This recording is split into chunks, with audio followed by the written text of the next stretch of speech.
Hello and welcome to the Minds on the Frontline podcast, brought to you by the Frontline Strong Together 5 program. FST5 provides streamlined access to behavioral and mental health services, as well as crisis resources for Michigan's Frontline 5 workers and their families. This includes all professional, part-time, and volunteer firefighters, EMS, law enforcement, corrections officers, and 911 dispatchers in Michigan and their immediate family members. First responders and mental health experts collaboratively created FST5 to provide 24/7 live support, effective resources, and cutting-edge services to prevent and alleviate PTSD, anxiety, depression, and other frontline work-related mental and behavioral health challenges. Need help now? If you are a frontline worker in Michigan or an immediate family member experiencing any crisis, work-related, substance abuse, depression, relationships, finances, or any other, reach out by calling 1-833-34-STRONG or go to fst5.org for more information. I'm Jeff Lassers, one of the hosts of the Minds on the Frontline podcast, and I'm a professional firefighter, paramedic, educator, and content creator. Minds on the Frontline is co-hosted by Mike Mattern, who is also a professional firefighter and paramedic. In addition, Mike is a peer support team member for his fire department and the Frontline Strong Together 5 program, as well as the chair of the Michigan Professional Firefighters Union Behavioral Health Committee and a board member of the Michigan Crisis Response Association. Mike has training and experience with frontline worker mental and behavioral health. On the other hand, I do not. My role is to produce the show, whereas Mike is our subject matter expert. Together, we hope to inform, educate, and entertain frontline workers, their families, and the general public regarding the realities of frontline work-related mental and behavioral health challenges. Unfortunately, Mike wasn't able to join us today, but he'll be back in the next episode. Today, we are proud to welcome my friend, Bryan Blattert. His transition from a committed firefighter and paramedic to a clinical therapist is as inspiring as it is remarkable. Bryan's early career at the Grand Rapids Fire Department was met with an unforeseen challenge after suffering a grave accident in 2010 while preparing for a dirt bike race. Unfortunately, the accident ended Bryan's career as a first responder and inflicted a spinal cord injury that forever altered the course of his life. Undeterred by his circumstances, Bryan embraced a new path, focusing on his abilities and the support of his community to adapt and thrive. His indomitable spirit led him to further his education in social work, driven by a desire to support others facing trauma. Today, as a clinician and owner of Arrowhead Behavioral Health in Fowlerville, Michigan, he offers trauma therapy, which is a testament to his resilience and dedication to helping others navigate their most challenging experiences. Bryan's journey is a demonstration to the transformative power of resilience in the face of trauma. His transition from a dedicated firefighter and paramedic to a clinical therapist has given him a profound understanding of recovery. Specializing in eye movement desensitization and reprocessing, or EMDR, Bryan uses this innovative, evidence-based method to help individuals heal from traumatic experiences. EMDR is unique as it doesn't rely on talk therapy or medications. Instead, it's an interactive psychotherapy technique that uses a patient's own rhythmic eye movements. These movements dampen the power of emotionally charged memories of past traumatic events. In EMDR therapy sessions, clients concentrate on traumatic memories while engaging in guided eye movements, which is a bilateral stimulation that serves as mental recalibration. This process is akin to updating computer software for improved function, allowing EMDR to reprogram the brain's reaction to trauma, fostering healthier, more manageable responses. EMDR's purpose is clear-cut. It reduces trauma-related stress and cultivates coping mechanisms for individuals to handle these memories without intense stress. The approach not only lessens the severity of traumatic memories, but also bolsters the individual's ability to encounter these memories with a less disruptive response. Supported by extensive peer-reviewed research, EMDR has proven effective for many who find limited relief from traditional talk therapy. Consider this analogy. Imagine a scenario where a particular song triggers anxiety as a reminder of a traumatic event. EMDR therapy aims to adjust the automatic emotional responses so that the song no longer provokes stress, allowing for a recognition of the memory without the distressing emotional reaction. As we dive deeper into today's discussion, Bryan will share his experiences and his insights into EMDR, shedding light on its process, who it can help, and why it's considered a significant breakthrough in the field of psychological treatment. This was a great episode, and we really enjoyed having Bryan on the show. Please check us out on YouTube, Instagram, and Facebook, and make sure to like and subscribe to all Minds on the Frontline podcast social media channels. Thank you, and enjoy the show. What's up, Bryan? Not much. How are you doing today? Real good. Thanks for joining us today. Kick us off. Tell everybody who you are, what you do, and where you do it. My name is Bryan Blattert. I work as a clinical therapist and own a mental health practice in Fowlerville, Michigan. Well, give us some more detail, because previously you were a frontline worker. You used to be a firefighter. You were a paramedic. Give everybody a little more detail. How'd you get there? Okay, so going all the way back, I guess as a young kid, my oldest brother was and is a fireman. So I always grew up knowing that I wanted to work in the fire service. So right after graduating high school, I went to basic EMT school. That really ignited my passion for the medical aspect of the fire service and being a first responder. So I continued that and went to paramedic school. After graduating from OCC with my paramedic license, I went on to work in private EMS. And then I did that for several years until getting hired in Grand Rapids Fire and working as a fireman and a paramedic there. So obviously you get it. You were a frontline provider. You transitioned to your new occupation, but it wasn't like you just said, hey, I'm going to go become a clinical therapist and put all the frontline stuff behind you. And you were a first responder, decided to move on. Why don't you tell everybody how you got to that point? What made that decision kind of for you at the time in your life? I mean, primarily what stopped me from working as a fireman was my injury. I was injured racing motocross in 2010 and retired from fire. I was retired at the age of 25 and wondering what I'm going to do with my life. Obviously, I wanted more than just being retired forever. So I kind of did some soul searching and was looking at all the things that I really had passion for, what I loved doing, and kind of connecting it to what I did and what I could do in the future still in a wheelchair with my spinal cord injury. And really the one major point that I identified was helping people. I always loved serving and helping people as a first responder, and I wanted to continue doing that moving forward in my future career. And then I kind of came across the profession of being a therapist. I knew somebody that was a therapist, talked to them, learned a little bit about the job, and it was just basically my goal moving forward. So I started back to school. I think about a year, I would say, after I was retired, I started back to school. I was aiming towards my bachelor's in social work at Wayne State. I graduated from there, and then I attended Michigan State University to obtain my master's in clinical social work from there. Right on. And what are your primary patients? What's the demographic of the people you see for the most part? I primarily focus on specializing in trauma and treating people that have trauma exposures. But I really work with children all the way up to people probably as old as maybe 60 on my caseload right now. I have a background in trauma-focused cognitive behavioral therapy, which is what I specialized in grad school. And that's for treating kids ages 3 to 17. And then I went on after, probably about 6 months after graduating from Michigan State. I knew I always wanted to get trained in EMDR. I know that was taken off in the fire service at the time. I knew people that had gotten that treatment. It was really, really effective. So 6 months after, I went to EMDR school, got certified in that, and started practicing that. And that really opened it up to all ages, essentially. You can use EMDR to treat all ages. So. Yeah, I want to really dive into EMDR in this episode. But before we do that, would you mind going a little more detail about the struggles you went through and kind of getting to this great point in your life now? You're a business owner. You're a successful therapist. You got almost too many patients, which is a good thing as a business owner. But it wasn't always so easy for you. You know, everybody listening might not know you and I have been good buddies for a long time. You know, you were a student in the fire academy when you and I met. You know, I was young there, you were young there, and we became real good buddies.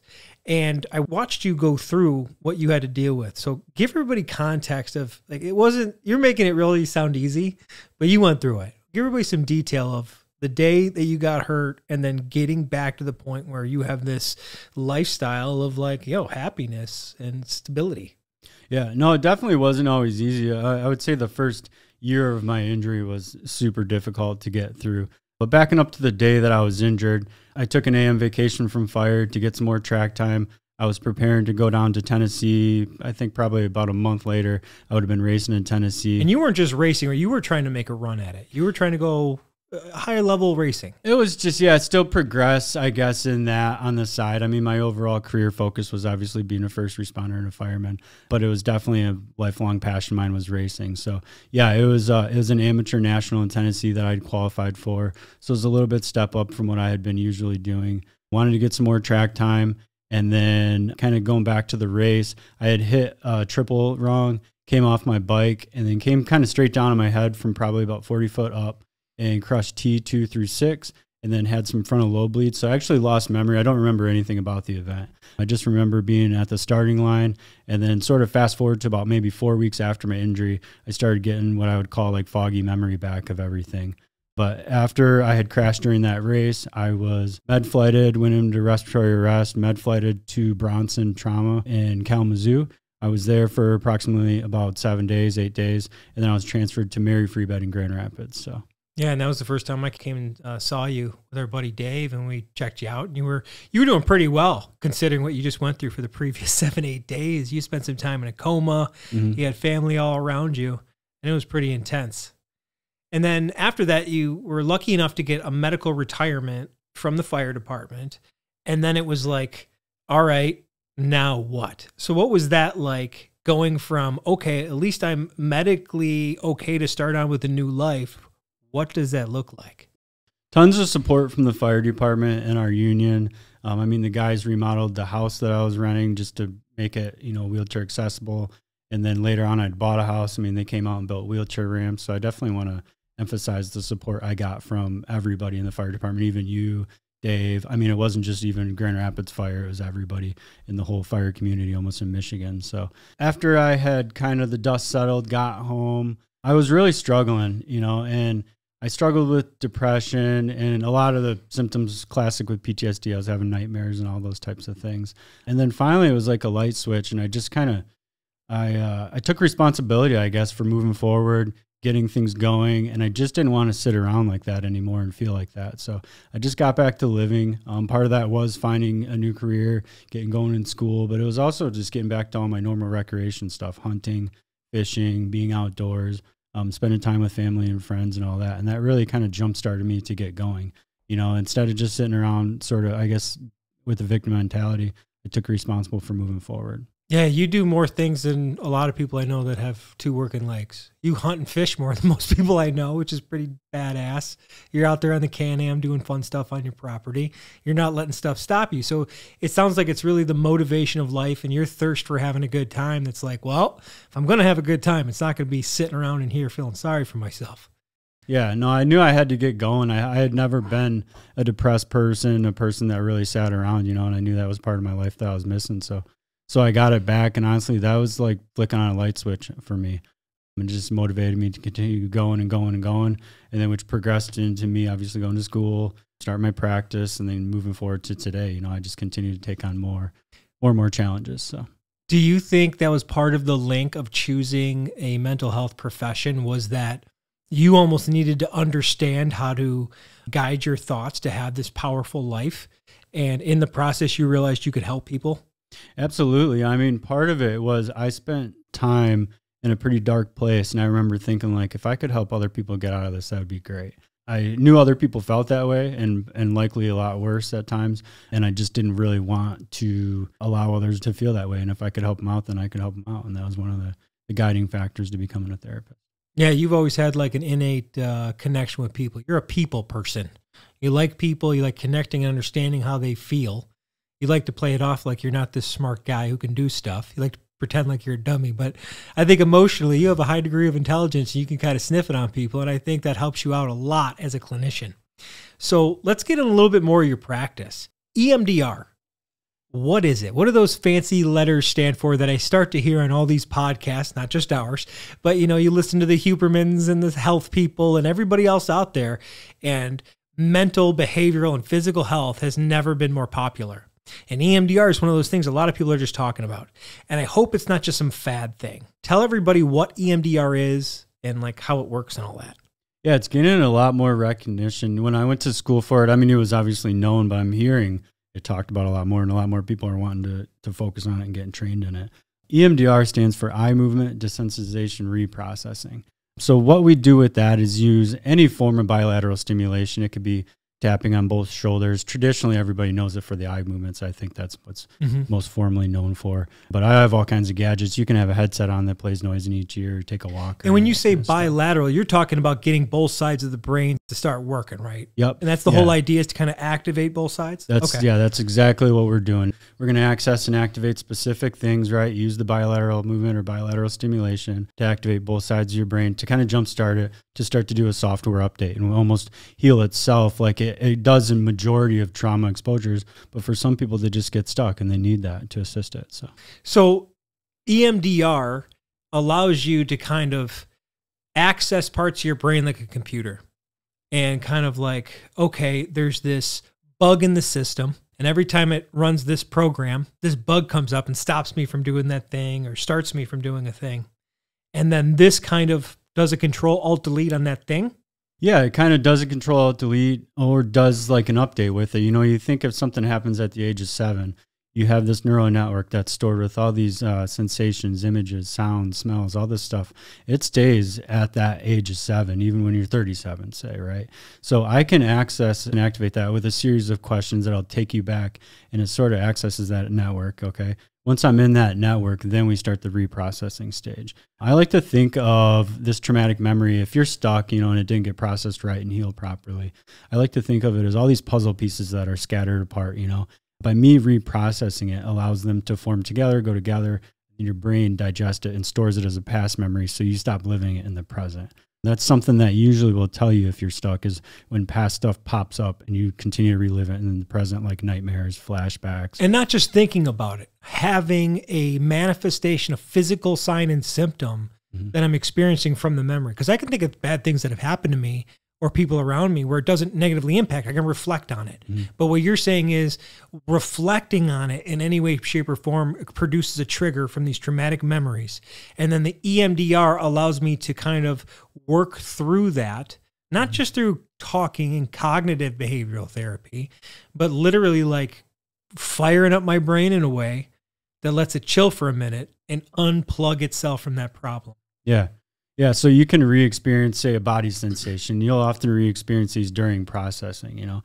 What we're doing in EMDR is, you know, from 30 to sometimes 90 seconds of, say, we'll just use eye movements as the bilateral stimulation. And you're just reporting the chapter headlines to me, or the titles of the chapters. You're not really reading the story word for word and reliving the trauma. Like so I'm going through the stimulation and I'm just kind of repeating what I'm feeling about that moment? Yeah, so like I'm going to ask you a series of questions to take you to that call. So I'm going to access and activate it, right? I'm going to jump in with a negative belief, typically, right? A body sensation. And because you want to stimulate that negative feeling? I want you to focus on the incident. Typically, I'll have you identify a negative belief, which is kind of the governor that the incident put on your brain. And then also any body sensation. So say you when you focus on it, you feel something in your stomach. Have you focus on those 3 things, right? And then that's typically where we'll start off with. So I'll do a series of eye movements. And then I'll let your brain go wherever it wants with that, because we're in the neural network at that point, and we're kind of traveling down the highway systems for 60-ish seconds. And then after that 60 seconds, I'll stop, say, take a deep breath, you know, we'll take a good inhale and exhale, and I'll just say, what do you notice or what comes to mind, you know? And then you'll say like, well, I'm walking with the drug box to the backyard, or something along those lines, you know, and you might say a little bit more. I'll let you talk for a little bit until you kind of stop. You might imagine images, body sensations, emotions, whatever you report, you know. And then I'll have you report that again, jump back in, do a series of eye movements, and so on, until you continue to report that same thing a couple times in a row. And then we stop and we'll start to focus on desensitizing the incident. So how disturbing is it? 0 to 10, 10 being the highest. You know, say it's a 9 at first, and then this changes the format a little bit. So once we have you report the same thing, you know, a couple times in a row, I'll stop you and we'll focus on lowering your SUD, so the disturbance level. So let me ask you right there. Let me just make sure I understand. When you say I report the same thing, I'm not progressing more, or I've kind of leveled off to where I'm going to be with that feeling about where I am in the incident. So we're at the end of the neural network with that incident. So you'll say like, yeah, we just got back to the firehouse, you know, and we're just sitting there eating some ice cream. And then I'll say, okay, focus on that. Yeah. That seems to happen. We're always eating ice cream. Yeah, I get it. So you say that, you know, and then I'll say, okay, go with that. You know, we're eating the ice cream at the firehouse. And I might do one more. I'm kind of like a really beat it into the ground clinician. I like to really make sure we got things dialed in. So that's very first responder of you. Do another round of it, and then you say the same thing, and I'll say, okay, we need to start desensitizing you. So from 0 to 10, 0 being no disturbance to 10 being the highest, I initially asked that during the access and activate stage, right? So say you were at a 9, and I'm going to ask you where you're at, and you're like, I'm at a 9, you know? So now we're going to shorten up the duration or the time length of these eye movements. So I'm going to probably do like 20 seconds or so. So I'm going to say, just focus on the overall incident, right? And do around eye movements for 20 seconds. Okay, when you think of the incident, how disturbing is it now? 0 to 10. And you'll say, typically it's going to continue lower. So you'll say 7. Okay, focus on the incident. And when I continue to do that, we're trained to do it when it's a 2 or less. Again, I'm a beat it in the ground kind of guy. I make sure it's a 0. Sometimes you're at a 1 and I'm like, why is it a 1, you know? And we'll figure out a way. There's a way, the reason that you're hanging on to it, you're like, it's supposed to be a bad thing. But really, we're looking for like that stress response when you think of it. We're never going to make it a happy memory. We're never going to get rid of it out of your brain, you know what I mean? But we're trying to take that stress response out. So you just don't want it to impact you. Yeah, we're going to get it down to a 0, right? And that means we've kind of reduced and took that governor of that negative belief off your brain, essentially. Now we want to pair the positive belief governor. So it's like, I did the best I could might be an example, you know? Maybe the negative belief was like, we could have done more, that you kept thinking about the incident. So we're going to take that governor off, get rid of the stress response with it. Now we're going to pair a positive belief and put that new governor, that's a healthy governor. So you can look back at that incident and say, we did the best we could. Like, I know we did everything we could. So we do that, and that's called the validity of cognition. So initially in that access and activate stage, I ask you, when you think of the incident and then that positive belief, how true those words feel 1 to 7, 1 being false, 7 being completely true. You're at maybe a 2, say. So now we're going to have you at this stage of EMDR, we're going to have you focus on the incident and then that positive belief. And then we're going to do some slower tapping, typically is how I'll do it for installation. So slower strengthens things with EMDR. So the slower the pace, faster desensitizes those neural networks. So when we're processing, we're going faster. Say a slower pace might be something like that. So let me pause you right there real quick to make sure we're all following along. You activate the brain with bilateral stimulation to get it rolling. Then you stress it out by reintroducing this negative memory or the trauma. Then you desensitize the experience to the trauma. You get as close to being there as you can, stimulate the negative feelings, walk closer and closer to it, take a break, go back and forth. Now I'm desensitized. And then now instead of approaching this and saying, I'm managing a negative feeling, let me put some positive stuff in there to reinforce that we did what we did. So it's reprogramming in a way that allows me to get rid of the bad and input something that's more positive and objectively better for me. Not deleting it, not, like you said, putting a bad spin on it, but I'm putting it in a context in my brain where it's not going to affect me in a negative way anymore, that I can address it and move on. Yeah, we're taking that old negative belief, which typically with negative beliefs, they're going to be irrational, right? We know that first responders go on the job and you do the best you can. Sometimes you don't get the desired outcome, but it's not because you didn't do your best job, but you might develop that negative belief. So we take that old negative belief off of your brain. What I always think of it as the governor, right? It doesn't allow you to think of it any other way. So it's almost the governor. It's like the opposite. It's like a turbo. It's like spinning up this negative thing that doesn't need to be spun up. It just doesn't allow you to think any other way than that. Yeah. So I like to just like take it off. And that's what we're going to do. We're going to get rid of that negative belief. And then we want to put this new governor on of the positive belief, right? So that's what I'm going to strengthen up with slower BLS or bilateral movement. Okay. So I get the point about like how you stimulate. That makes total sense. Help me understand how the eye movement and the tapping or the other type of stimulation, what is going on there? Traditionally with eye movements, we're going to do processing, right? Okay. I've always done more manual input as far as tapping on both your knees. You might put your hands on a pillow and I could tap on both hands. Even sometimes during kids doing art therapy, you could tap both of their shoulders while they're doing drawings and things. So it's really your preference. And honestly, before COVID, we were right next to each other. You're right in front of me right. And I'm right next to you. It was like when COVID hit, it sort of put this space between us. So then it was like, you're doing your own tapping, or now telehealth introduced a lot, or has got a lot heavier. So now say you and I are on a computer, so I'm having you tap your own knees or walking through it, if you can imagine just doing this with your feet. Yeah. So how I have you do your own BLS. Or so this is something you could do completely verbally over Zoom. Absolutely. Yeah. Yeah. We do. I do it via telehealth quite a bit. I have clients all the way in the UP. And there's data to support that it's just as effective virtually as it is face-to-face? Absolutely. Yeah, I've never had any issue with doing any telehealth and doing EMDR over there. Because in a lot of ways, it almost feels like a hypnosis.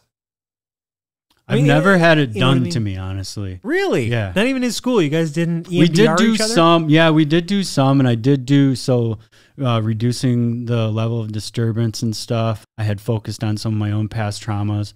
But yeah, I didn't do like a whole processing session. It was very quick and like fragmented. It wasn't like I got to come into a clinical setting and sit for an hour. You didn't go through the whole experience so much as the steps of the phase. Yeah, it was like the stages and stuff. It'd almost be like when you're in medic school, like we almost have to hurt you and 911 has to show up and take you in. Yeah. It's almost like that, right? That would almost make you appreciate the system more. Yeah, exactly. I do have experience with that. You do, but you don't remember it. Yeah, exactly. Well, the flight part. I've been hurt many other times. So that's true. I'm kind of a specialist with that. So what is VOC, and kind of relate those things to us? Yeah, so after we completely desensitize you to that incident, get you down to a 0, right, I'm going to put that new positive belief governor on your brain, right? Okay. So I'm going to strengthen that up with slower bilateral movement, typically tapping, or just slow up the speed. That's all we got to do to strengthen and hardwire that in. So I'm going to have you focus on the incident and the positive belief, right? And initially, I'm going to ask you during that access and activate, before we even started processing, when you think of this incident and your positive belief that you identified, how true does that feel? 1 to 7, 1 being false, 7 being completely true. Say you're at a 2, we're going to start with that. So I'm just going to jump in and say, hey, okay, focus on the incident and your positive belief. And then I'm going to do a series of slow tapping.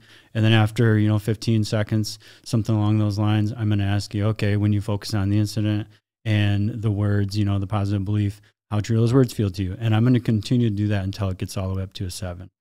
So once you report that it's completely true, then we've basically installed that new governor on your brain. And when you refer back to that incident, you're going to think of that positive belief instead of that old negative belief that we got rid of. And it's not like I'm reminding myself to think positively. What you're saying is that subconsciously, my reaction is this new thing that we as the team, because it's really a we thing. You gotta like let it happen. Yeah. You're a part of it as the practitioner, helping me and guiding me, but I'm a part of installing these thoughts because I have to believe it and be a part of it.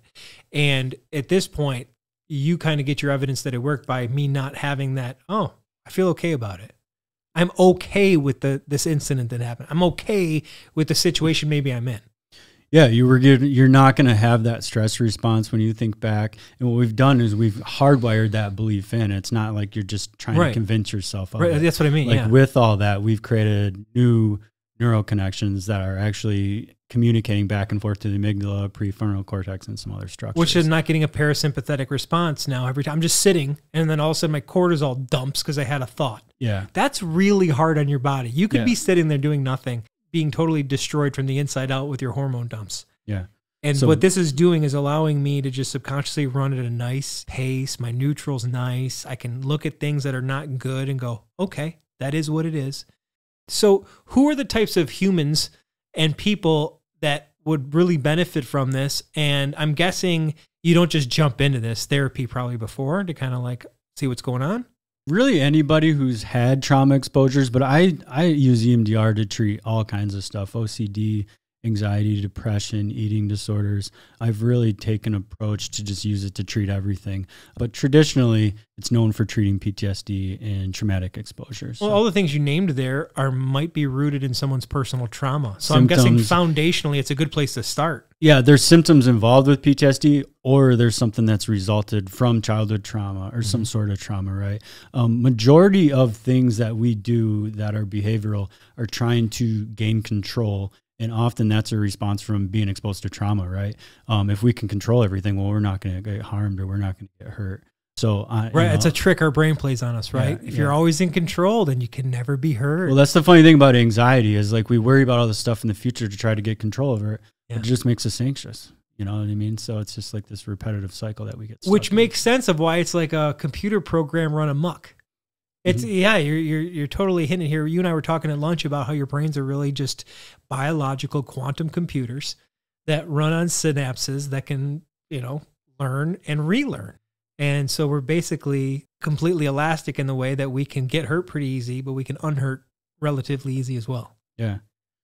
EMDR is a great way to do that and release that stress response that's stored in us, because once we get stuck, I think 70 to 80% of people that are exposed to trauma don't develop PTSD. But for those other people that do, that stress response is stuck in their system. So every time it comes up or you think of it or you're triggered, you relive that stress response. So EMDR is a good way to release that stress response so you don't continue to experience it in the present. It's just a past memory and some past incident that happened. Yeah, and it's not a medication. It's not like you get sedated to get into it. It's a might help, can't hurt situation with backed evidence. It's data-driven, all those other things. There's a few other things that are out there that are very similar, like brain spotting that we've learned about on this podcast. How do those line up? Are they similar? Are they much different? Or are they all just fundamentally, basic same ideas?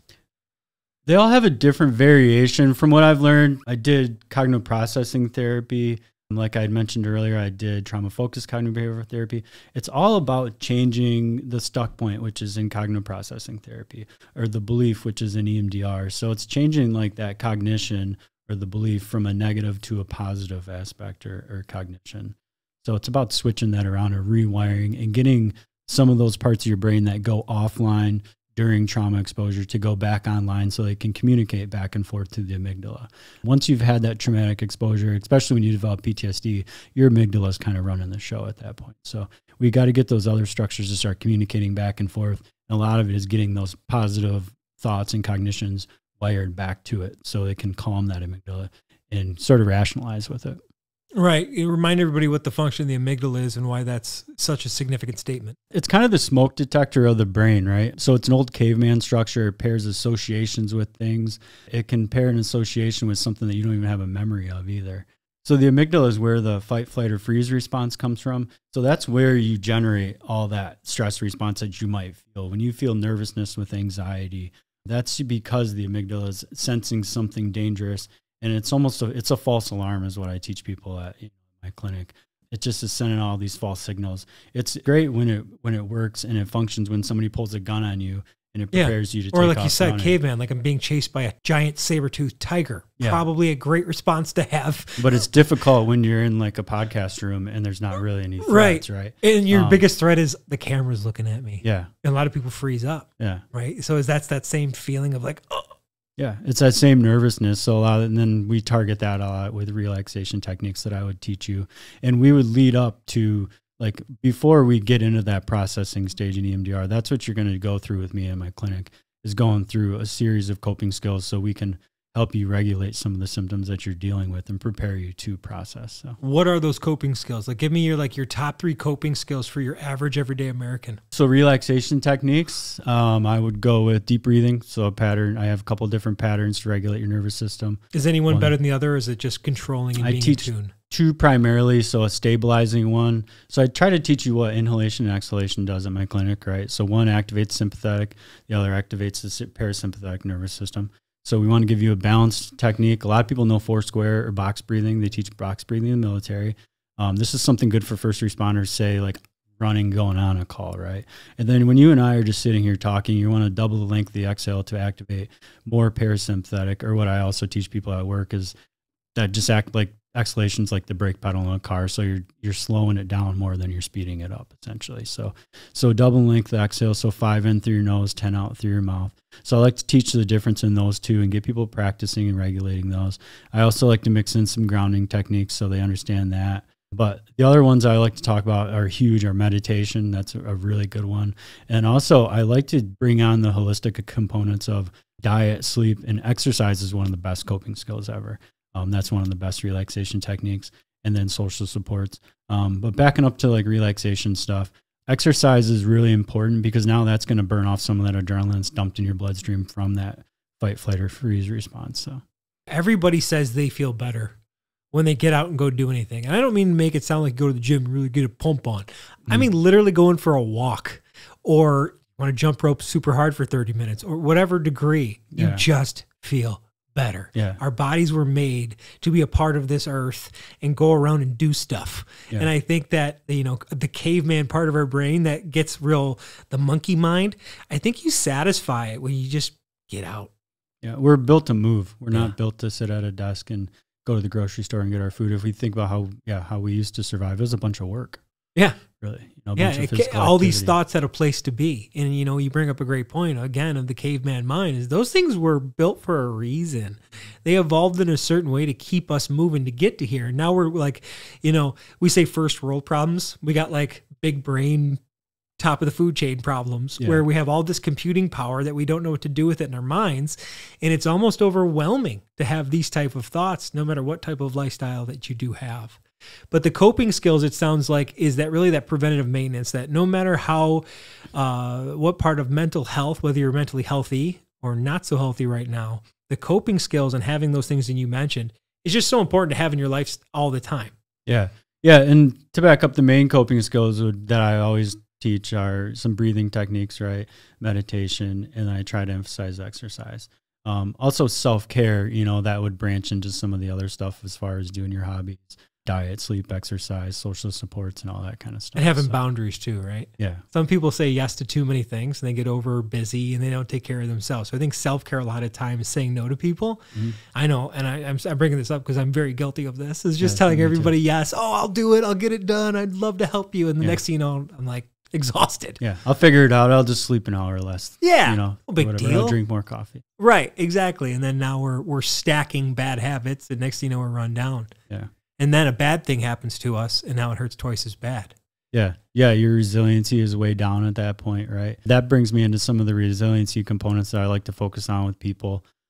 One of them is, I'll just start with that, is marriage, right? So if you're married or in a relationship, make sure that's going strong. That's one of your biggest supports, right? That's the person that you go home to. So your wife and kids, or your husband and kids. So making sure the family structure is really sound and going well there.